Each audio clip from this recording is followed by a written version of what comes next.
Right. And before we came on, I started telling you about a story about my daughter, 18 years old. Here we are in a new world. We had the pandemic, and there's a lot of viral activity going on. I have to be very careful with how I speak about this. But let's just say that what happened with her was a result of the current environment, and her ovaries reacted. She became extremely estrogen dominant. Progesterone was in the tank. Her PMS symptoms were through the roof, level 12. But what was different than before was that the level 12, which we had gotten down to a level 5 prior to a couple months ago, came back up with a vengeance to 12, but then it stayed all month long. It did not go away. It wasn't just the one day and then it eased and then we were back to normal. And the pain is excruciating, vomiting, can't eat, extremely anxious. A lot of the typical symptoms that come with low progesterone, and she was losing weight. She's an athlete. She needs to gain weight and gain muscle, and she needed to be working out, and she couldn't get out of bed. So you can imagine then this vicious cycle of the anxiety that is added on top of the anxiety. And as I was going through this, watching it as a mom, it was horrific. But I was also hearing more and more stories of estrogen dominance, low progesterone, hormonal imbalances from all ages. From men, testosterone's in the tank. That's no, mystery. We've got the microplastics and the modern day toxins that are really wreaking havoc on hormones and testosterone. But we have the menopausal women where their menopause symptoms are getting worse. We've got just infertility. That's going down in both men and women. So we have all of these hormonal issues going on. And so I take my daughter to a doctor, and I am blessed to have multiple practitioners from the most holistic to the most Western medicine. And then I filter the information and I hopefully make the right decision. So we go to the medical doctor. Progesterone's in the tank. Here's the progesterone a prescription. And until she starts, or until day 14 of her cycle, I want her on pregnenolone. So when you do progesterone medication, you only start mid-cycle. So I had this window of 14 days to figure out if, is this going to be the right decision for us to do or not? And with the pregnenolone, just for being on that for 2 days, that appetite that was already squashed, causing her to lose weight, got even worse. She wasn't even drinking water. She wouldn't eat a thing. Like I would try to give her applesauce. She wouldn't get anything in. And I thought, okay, we're going in the wrong direction. I then saw my other practitioner who said, no hormones. This girl cannot process anything. Her liver is so locked up from the viral activity, and hormones are fat based. So she can't process any fat, let alone fat based hormones.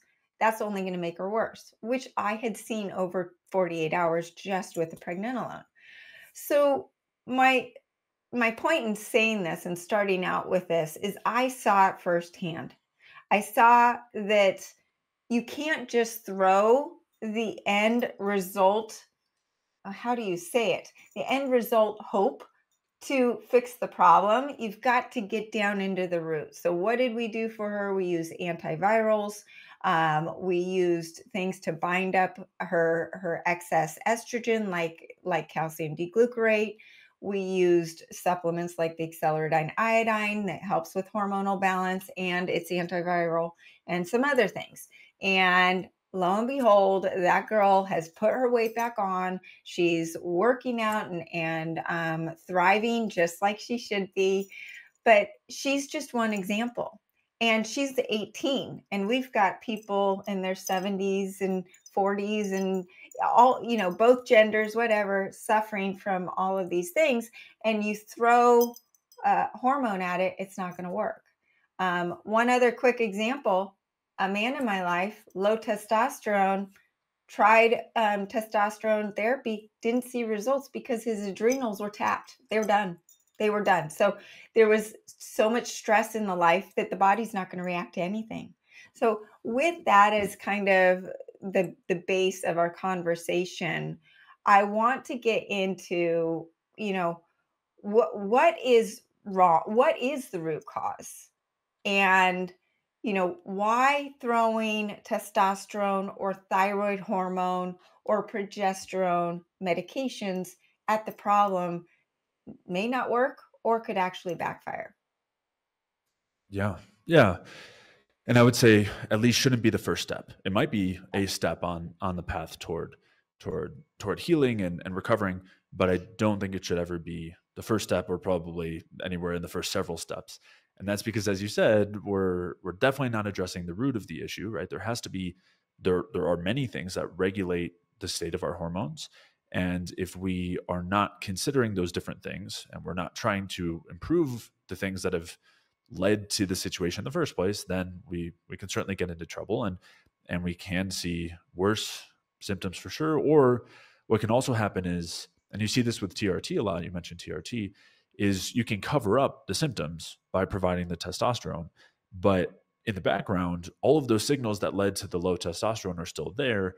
And those aren't just low testosterone signals. Those are turn down your metabolic rate signals. Those are impair things that impair your immune function. And if your body is in a state, and I know I kind of jumped ahead here, but if your body is in a state where it's saying we can't, it is not ideal right now to have high testosterone levels, we shouldn't be favoring reproduction and things like that, and then you add testosterone on, you're basically reprioritizing the body's energetic needs externally. Instead of it regulating itself, you're choosing to regulate it. And that means that the energy that it was conserving, that it was choosing not to put toward, let's say, reproduction, you're stealing that away. And the energy doesn't come from nowhere. You have to steal that away from other core functions, whether it's digestion or brain function or otherwise. So if we're to back up and say what can drive these issues, what are some of the root issues, I think it's helpful to consider that our hormones are chemical messengers in our bodies that help our bodies determine where to allocate resources and how to properly respond to the environment it's given, how to best fit in with that environment. And if we have a good, abundant environment that provides the nutrients we need, a lot of energy, it doesn't contain the toxic, in this case, estrogenic things that are in so much of our skincare products and cleaning care products, and on and on and on. We can talk about those.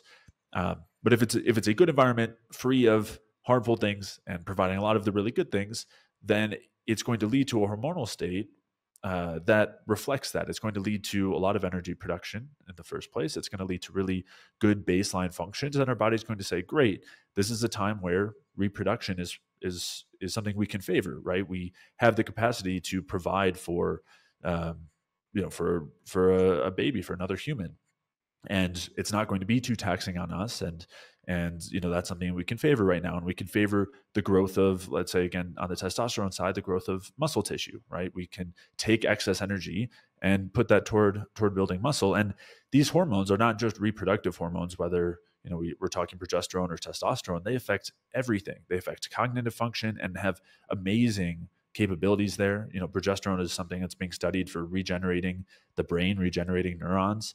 Testosterone has major benefits in terms of recovering from fatty liver, as does progesterone. I mean, on and on. In every system you look at, there are benefits to these reproductive hormones. They're definitely not just reproductive hormones. And so, coming back to, again, the root here, if we're in an environment that is supportive, where our bodies can say, let's maximize our function, let's not only favor reproduction, but let's work on regeneration, let's work on kind of optimization and maximizing our potential, that's the situation where we end up in what we call a good hormonal balance. What we would call having enough of these pro-metabolic hormones, like the reproductive hormones and like thyroid hormone as well. And when we're talking about thyroid hormone, it's not just the production of these hormones from the thyroid, but also that we're effectively converting the inactive hormone T4 to the active hormone T3. And there's a lot of regulation at that step. And When we're in that state where our bodies are saying this is a great environment, food, water, sunlight, stress, on and on, um, we're in a good spot there. And when that's not the case, it starts to adjust, right? It starts to tweak and shift what it wants to prioritize so that we can still survive and still function in the long term. And so when we then get to that point where our environment has not been great due to all the many insults that we're dealing with in our modern society, and some of the things that maybe we do to ourselves in the name of health, things that we think are healthy, Right. maybe we've done a lot of really excessive exercise, maybe we're not eating enough or enough carbohydrates, as you were mentioning earlier. When we do those things, it's going to, and it leads us to the state where we're not in an optimal place hormonally.